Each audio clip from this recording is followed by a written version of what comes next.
Sa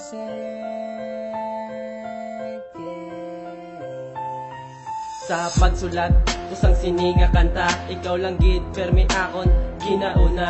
Sang ikaw nakilala, ako imoging bago. Nagdugay lang kita, ako imoging tono. Tanan man, akong gipanghimo, kabalo lang gid ka nga para lang sa imo. Kag sa aton duwa, nga kamayuhan ang aton relasyon, nga imo gipabayan tani. Maabot ang adlaw, ikaw makonsensya, wala mo naging nabato ng akong mga pasyensya.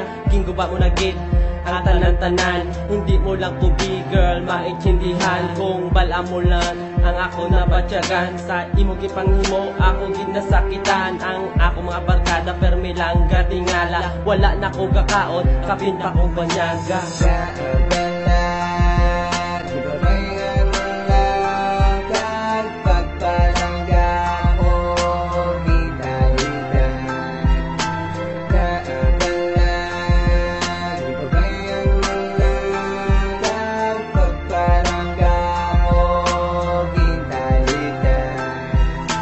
Mo ginibala ang paghigugma, ginahimo kumantanan para ikaw mapasadya.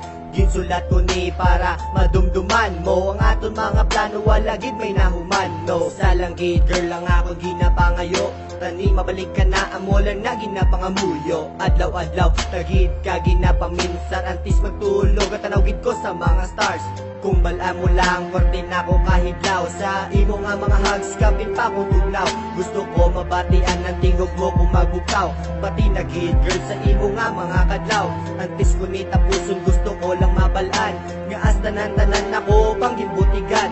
Matulon ko na lang, wala nagid solusyon, wala nagid kung may mahimo sa imo nga desisyon. Girl, sa abala, di ba bayan mo lang pagpalangga mo kita-kita.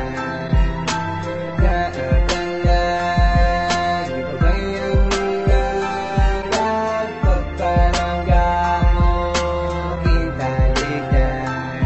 Kaysa ulat ka makita, gusto ta kanobyahon, bisan damo ka pangaluyag, sige lang ko giya ko nagulat ko sa imo. Bisan nano pakadugay kang napumisat nga duwa, mawala sa buyan ay bisan nano pamatabo, kita lang gyapon nga duwa. Kaya taginitani lang pasan ang atong mga problema, pero sa likod sa tanan may ara ka ginatago. Hindi ko ka-engineer nga ako imo gininto, hindi mo ko ang tanan kag wala ko nagkulang. Ang akong yadugan o gimbuno kasunda sa kadamo-damos ng lalaki na aako gide. Amon ang pamangkot ko sa kadaadlaw hasta magab. Kabalo ka man girl kung ano ko kaseryoso, hindi gini matapos ang papalangga ko sa imo. Last sense lang ni ang mahambal ko, I love you. Tani for the last time makasabat ka, I love you too.